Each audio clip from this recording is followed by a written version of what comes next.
दूसरे भाई से जगह मांग रखी है।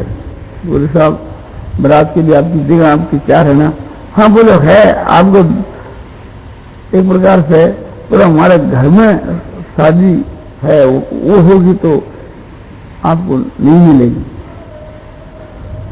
बोले ऐसा आप तो हमको दे चुके। बोले दे चुके तो दे चुके, दूसरों को नहीं देते, पर हमारे घर में हो ब्याह होगा तब तो हम काम में लाएंगे।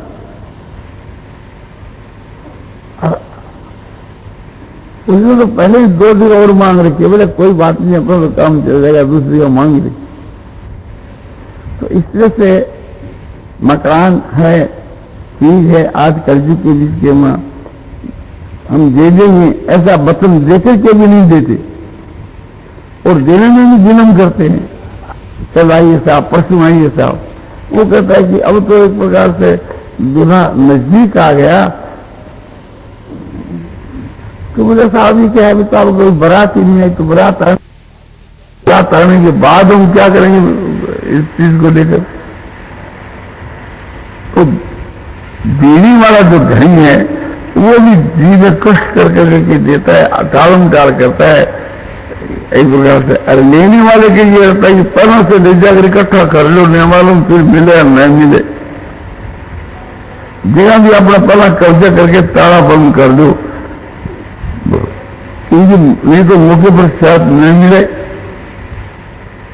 तो लेने वाला का जो है, मांगने वाले का व्यवहार भी नीचे दर्जे का और देने वाले का व्यवहार भी नीचे दर्जे का, ये कलयुग की बात है।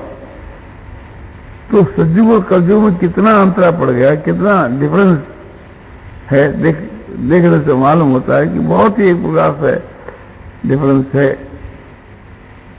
तो सतयुग की जो बात मैं आपको बताई वो मुक्ति के देने वाली है, नहीं कि आजकल के कलयुग की जो बात है वो मुक्ति के देने वाली है। किंतु कलयुग के बीच के में भी हमारा व्यवहार सतयुग के जैसा हो तो वो मुक्ति तो हमारी आपने सतयुग की रिजर्व है। तो कोई कलयुग और सतयुग के वास्ते कोई बात नहीं है, भाव ऊंचे दर्जे का होना चाहिए, त्याग होना चाहिए। यदि हमारे हृदय में त्याग है तो हम एक प्रकार से आपकी चीज ग्रहण करके, आपकी चीज लेकर के भी हम मुक्त हो सकते हैं। और हमारे में त्याग नहीं है तो दाता की भी मुक्ति नहीं होती। तो संसार के वहां निष्काम जो भाव है वो ये तो उत्तम चीज है। मुक्ति निष्काम भाव से होती है, नहीं कि क्रिया से। तो निष्काम भाव से हमको क्रिया करनी चाहिए। तो मुक्ति के विषय के बीच के वहां त्याग ही प्रधान है। और ये भी समझना चाहिए कि कोई गुमास्ता है तो उसकी मुक्ति नहीं होगी, मालिक की होगी। ये नहीं समझना चाहिए कि जो दाता है उसकी मुक्ति होगी, गृहता की नहीं होगी। तत्व समझना चाहिए, रहस्य समझना चाहिए कि वास्तु के वहां जहां त्याग है, जहां निष्काम भाव है, वहीं है तो मुक्ति विराजमान है। अपना भाव उस कोटि का बनाना चाहिए। नारायण नारायण नारायण श्रीमन नारायण नारायण श्रीमन नारायण नारायण श्रीमन नारायण नारायण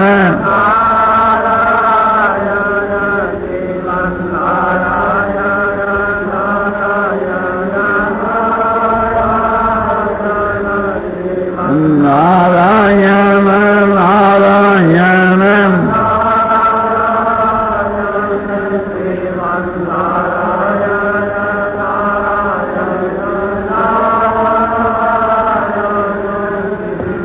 नारायण नारायण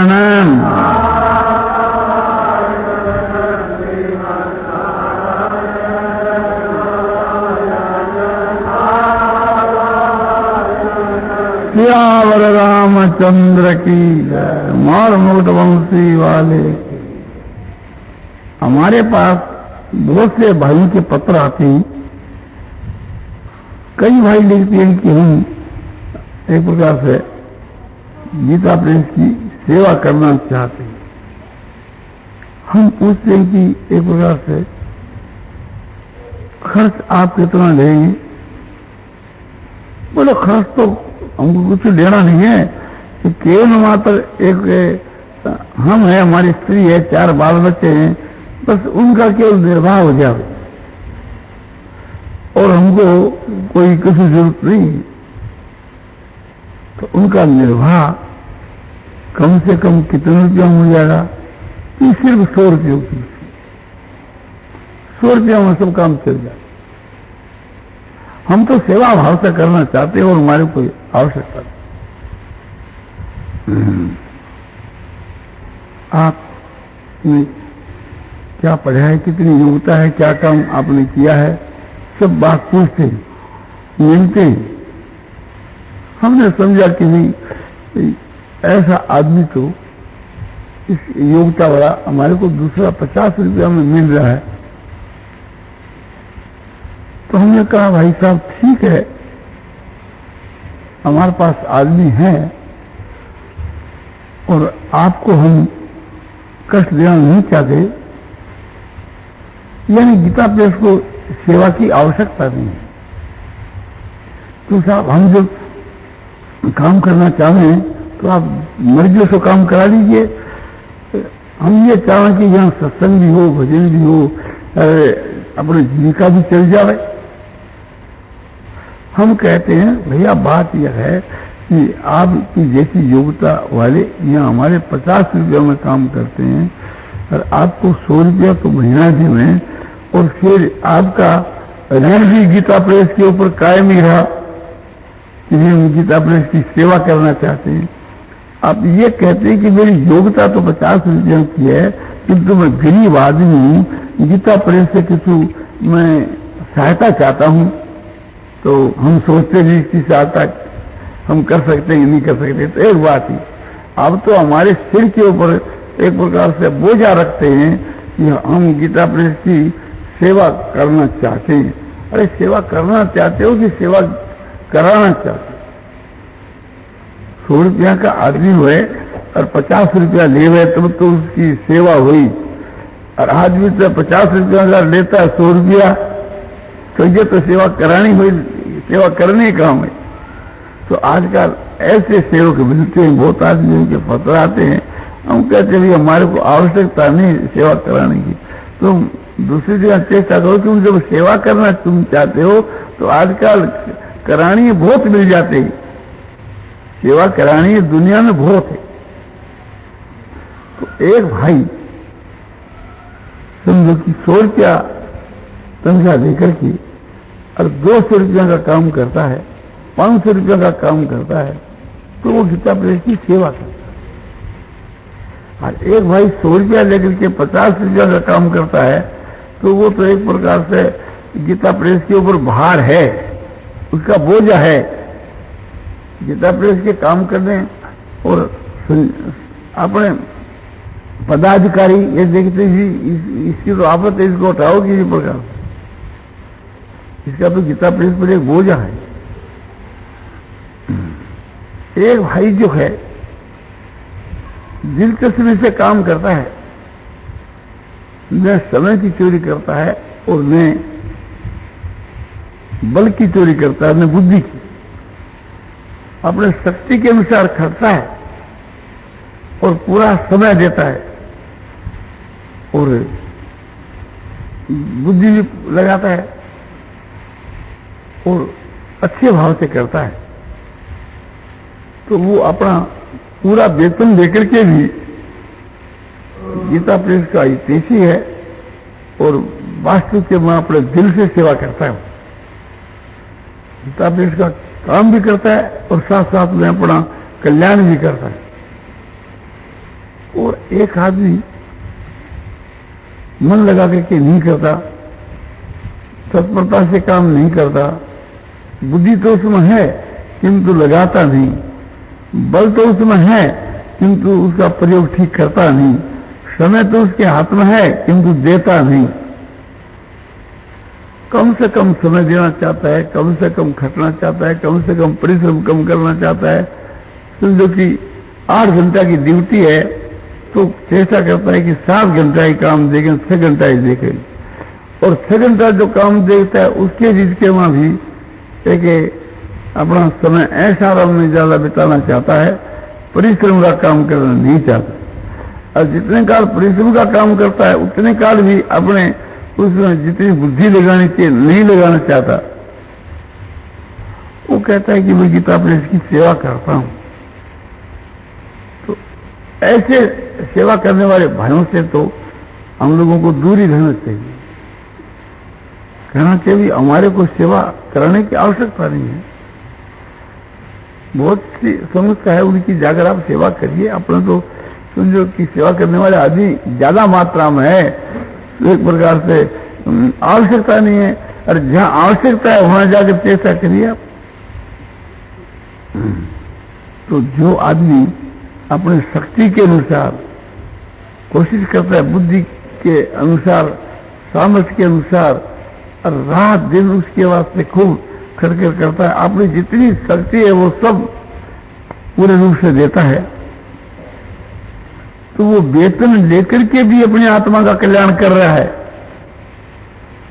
समझो कि आपने वेतन लेकर के भी, योग्यता से अधिक नहीं, योग्यता के अनुसार वेतन लेकर के भी वो एक प्रकार से संस्था का अपने हित कर रहा है, इस वास्ते अपना कल्याण कर रहा है। और एक आदमी ₹100 की उसकी हैसियत है, गीता प्रेस से वो 50 रुपए लेता है, अपने योग्यता से वेतन कम लेता है। पर ये दिखलाता है कि भाई हम यहां कहीं भी 100 रुपया पा सकते, किंतु यहां हम 50 ही लेते हैं। हम कहते बहुत अच्छी बात, तुम्हारी बड़ी उदारता है, किंतु वो एक प्रकार से समय भी कम लेता है और बुद्धि भी नहीं लगाता है और खर्चा भी नहीं है। तो हम समझते हैं कि ठीक है भैया, ये 100 रुपया का आदमी है और 50 रुपया का काम करता है। 50 रुपया एक प्रकार से ठीक, नहीं आदमी 100 रुपया का है और लेता 50 रुपया है, तो काम भी 50 का करता है, तो उस जगह अपना घाटा तो है नहीं। ठीक है भैया, एक प्रकार से तुम आप लोग उदारता से काम करते हो, 100 की योग्यता को 50 ही देते हो, बड़ी अच्छी बात है।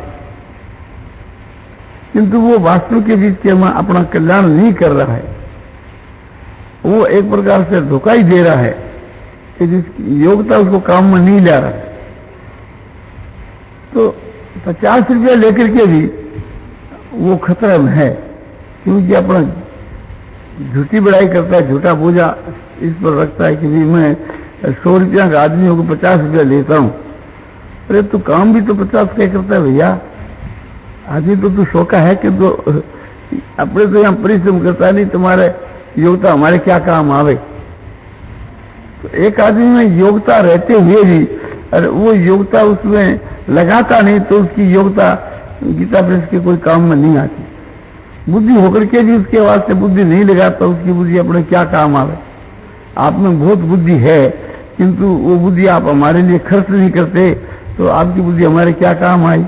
आपके पास लाखों रुपये हैं, किंतु आप हमारे को मदद नहीं करते, तो आपके रुपये हमारे क्या काम आए। तो भाव यह है कि नीयत जो है वो सबसे बढ़ करके है।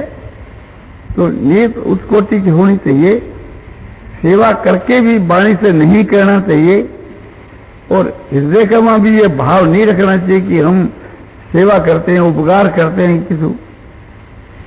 और जो उस कोटि के जो पुरुष होते हैं वो ऐसे होते हैं कि काम कर करके भी एक प्रकार से नहीं कहते, और करते हैं किंतु कहते नहीं। और दूसरे जो हैं बड़ाई चाहने वाले, वे कहते खूब हैं, करते कुछ नहीं। तो ऐसे आदमी तो संसार में आपको बहुत मिलेंगे कि अपनी बड़ाई करने वाले, डींग मारने वाले, और वास्तव में समय पर काम के मां आपको धोखा देने वाले। उनको यहां भी खतरा है और लोक में भी खतरा है, उनको लोगों को भी खतरा है, और उनसे उनको आपको भी खतरा है। तो जो आदमी धोखा देता है, जो आदमी ऊपर का दफान लग करके केवल मान बढ़ाई चाहता है, तो मान बढ़ाई का किंकर है, उसे किसी होना नहीं है। और जो उत्कोटि के जो पुरुष होते हैं, वे अपने गुणों को देखो करके छिप करके अधिक से अधिक काम करते हैं और दिखलाते कम हैं। लोगों की दृष्टि में इतना नहीं जाते और काम खूब करते। तो हम लोगों को अपनी आत्मा के कल्याण के लिए निष्काम भाव से काम करना चाहिए। इसका नाम निष्काम भाव है।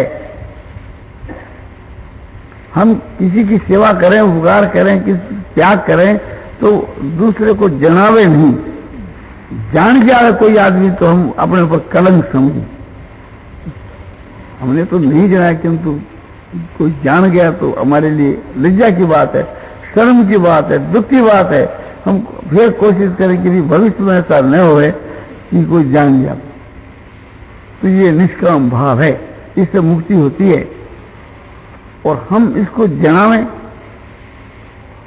कि साहब हम जो एक प्रकार से दिन रात गीता प्रेस का काम करते हैं, एक पैसा लेते नहीं, अपना घर का खर्च लगा करके काम करते हैं।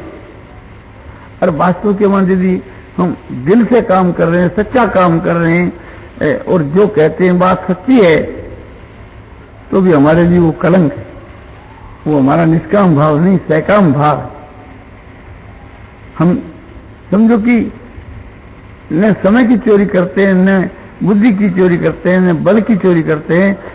अपना बल बुद्धि का प्रयोग करके और घर का खर्च खा करके काम करते, किसी भी परिश्रम नहीं ले रहे, किंतु एक प्रकार से थी खाली हम कहते हैं मान बढ़ाई प्रतिष्ठा के लिए। और लोग कहते हैं साहब ये बात जो कहते सच्ची बात, ऐसी बात ही है। तो उस हमारी उत्तम दर्जे की क्रिया होकर के भी उसमें अहंकार घुस गया है, उसमें हमारी उस कोटि की नीयत नहीं है, उस कोटि का भाव नहीं है। क्रिया हमारी ठीक है, उपकार भी हम ठीक करते हैं, किंतु उससे हमारी मुक्ति नहीं हो सकती, भगवान की प्राप्ति नहीं हो सकती। बात सच्ची होकर के क्यों नहीं हो सकती कि वो हमारी सेवा निष्काम सेवा नहीं है। तो हम तो रुपया तो लेते ही नहीं, फिर निष्काम क्यों नहीं? तन मन धन से सेवा करते हैं, रुपया भी खर्च करते हैं, मन भी लगाते हैं, शरीर भी लगाते हैं, और फिर भी वो एक प्रकार से मुक्ति के देने वाली नहीं है। बोले नहीं, क्यों? कि तुम नाम चाहते हो? बोले नाम तो चाहते हैं। तुम्हारी कोई बढ़ाई करे तो तुमको अच्छी लगती है कि नहीं? वो लगती है। अरे कहीं तुम जाओ, तुम्हारा कोई सत्कार करे, मान करे, ओहो बोले गीता प्रेस के प्रधान आदमी आए हैं, तो तुम वो चाहते हो नहीं? सब क्या कहे, खुश होते हुए होते, तो तुम्हारा निष्काम भाव कहाँ रहा? तुम तो मान बढ़ाई प्रतिष्ठा के लिए करते हो। मान बढ़ाई प्रतिष्ठा तुम्हारे को मिल गई, और मुक्ति क्या मिलेगी इससे? मुक्ति तो तब मिले कि इन सब को तुम ठुकरा दो। मान बढ़ाई प्रतिष्ठा को तुम कुकर की विष्ठा के समान समझो और अपने कलंक समझो। दूसरा भी कोई बढ़ाई करे तो तुम्हारे चित्त में लज्जा होनी चाहिए। कोई कहे भी ये गीता प्रेस का प्रधान आदमी है, तो तुम्हारे चेहरे पर लज्जा होनी चाहिए, मन में दुख होना चाहिए, और ये भीतर से इच्छा नहीं होनी चाहिए कि ये हमारा परिचय दे दे। कहीं हम गए,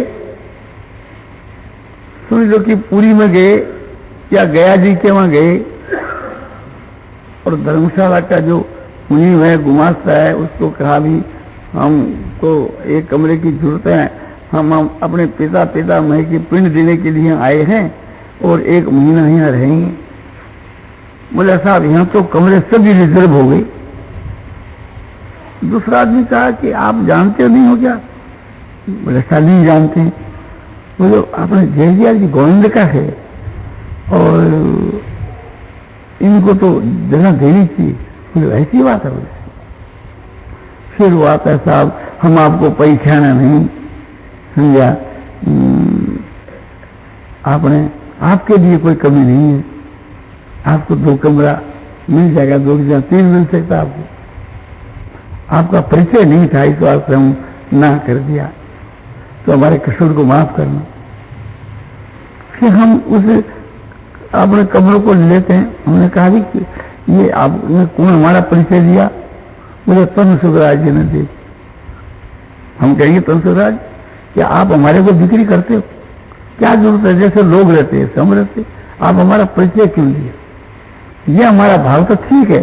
और हमने कहा कि आपने बहुत अच्छा किया, हम तो अपने मुख से कहते नहीं और तकलीफ होती, आपने बहुत अच्छा किया और हम बड़े खुश हुए एक प्रकार से। तो हम क्या कर रहे हैं कि हमारी जो इज्जत है, हमारी जो प्रतिष्ठा है, उसको बेच रहे हैं और कमरा खरीद रहे हैं। 2 कमरों के बीच के वहां अपनी हैसियत को, अपनी इज्जत को हम बिक्री कर रहे हैं। तो ये सकाम भाव है। हमको तो अपना परिचय देकर के अपना व्यक्तिगत स्वार्थ की सिद्धि करनी ही नहीं चाहिए। और दूसरा भी इस प्रकार से कि हमारा परिचय देकर के और स्वार्थ सिद्ध हमारा स्वार्थ सिद्ध करना चाहता है, तो वो भी हमारे लिए घृणा करने के योग्य है, त्याग करने के योग्य है। हमको नहीं देना चाहिए। फिर वो हमारे को कमरा देना चाहे तो हमको ये करना चाहिए कि भाई हम इस धर्मशाला में नहीं ठहरेंगे। क्यों? कि आप तो एक प्रकार से थी, मुझको एक बड़ा आदमी समझ करके, ऐसा समझ करके ये दे रहे हैं दूसरे आदमियों से परिचय पा करके। हम तो साधारण रूप में आकर के जितना हमारा हक हो सके एक साधारण आदमियों का, बस उसी हैसियत से हम चाहते हैं, हम इस हैसियत से नहीं चाहते। तो हम अपना परिचय देकर के, हम बड़े आदमी हैं ये परिचय देकर के यदि वहां हमारे को कोई जगह मिले तो वो हमारे त्याग करने के योग्य है, घृणा करने के योग्य। और यदि एक साधारण की हैसियत से जैसे और भी 50 आदमी आए, हम भी आए, उनको जैसे वो जगह मिलते ऐसे हमारे को मिले, वो ठीक है। तो अपना जो रबाब एक है, या अपनी जो इज्जत है, या अपना जो श्रेष्ठता है, किसी भी प्रकार की श्रेष्ठता है, उसको बेच करके यदि हम बदले के में आराम चाहें तो वो हमारा आराम जो है तो हमारे लिए हराम है, घृणा करने की जो वो निष्काम भाव। जहां निष्काम भाव है, जहां स्वार्थ का त्याग है, वहां ही मुक्ति विराजमान रहती है। और जहां स्वार्थ है वहां उसके ओट में नरक रहता है। उस स्वार्थ का नाम ही लोभ है। और ये 3 जो है सो एकदम नरक के देने वाले, त्रिविधं नरक से एकदम द्वारं नाशम आत्मन काम क्रोध तथा लोभ तस्मा तेत त्रियंग त्यजेत। काम क्रोध और लोभ ये 3 साक्षात नरक के द्वार हैं और ये आत्मा का पतन करने वाले हैं। इसलिए इन तीनों का त्याग कर देना चाहिए। भगवान ने अर्जुन के लिए गीता के 16वें अध्याय के 21 श्लोक में ये उपदेश दिया। तो इसको ख्याल में जा करके और हर एक काम के बीच के वहां हमको अपने स्वार्थ का त्याग करना चाहिए।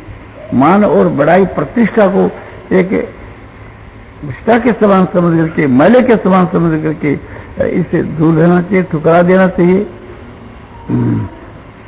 त्रिलोकी का ऐश्वर्य और मान बड़ाई प्रतिष्ठा हमारे को मिले तो नजर उठाकर हमको नहीं देखना चाहिए। अपना कहीं हक भी हो तो उसका हक का भी त्याग कर देना चाहिए। जहां मान बड़ाई प्रतिष्ठा के साथ में समझ जुड़ जाता हुए तो उसे दूर रहना चाहिए। वही हमारे लिए कल्याणकारक है। और समझो कि न्याययुक्त जो लोभ है वो भी हमारे लिए कलंक है और अन्याययुक्त तो है ही। माने है तो लोभ ना, हम झूठ कपट बेईमानी तो नहीं करते, किंतु एक लोभ से रुपया तो संग्रह करते हैं। तो रुपयों का संग्रह करना लोभ बुद्धि से, वो भी हमारे लिए कलंक है। और अन्याय से रुपया इकट्ठा करें वो तो महापाप है। इसी प्रकार से थी समझो कि हम न्याययुक्त भी क्रोध करें तो वो भी हमारे को नरक में ले जाने वाला है। और अनुचित अन्याययुक्त किसी की हिंसा कर दुख देवे वो तो नरक है ही, नरक देने वाला है।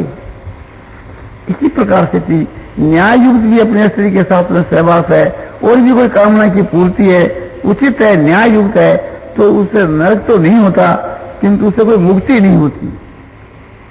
और यदि उसमें स्वार्थ का त्याग है तो उससे मुक्ति हो सकती है। तो वास्तव में काम, क्रोध, लोभ ये न्याय युक्त है एक प्रकार से, तो भी खतरे की चीज है, और अन्याय युक्त है तो महा खतरे की चीज। तो हम लोगों को हर एक काम के बीच में अपना स्वार्थ का त्याग करना चाहिए और निष्काम भाव से काम करना चाहिए, और निष्काम भाव से सेवा करके हम इस बात का दावा रखें कि हम निष्काम भाव से सेवा करते हैं, तो दावा रखने के साथ ही वो चीज सकाम हो जाती है। तो ये वाणी से कहना चाहिए कि हम निष्काम भाव से सेवा करते हैं, और उन्हें अपने हृदय के वहां भाव रखना चाहिए कि हम निष्काम भाव से सेवा करते हैं, तब वो हमारा निष्काम सेवा, वो हमारी निष्काम सेवा होती है।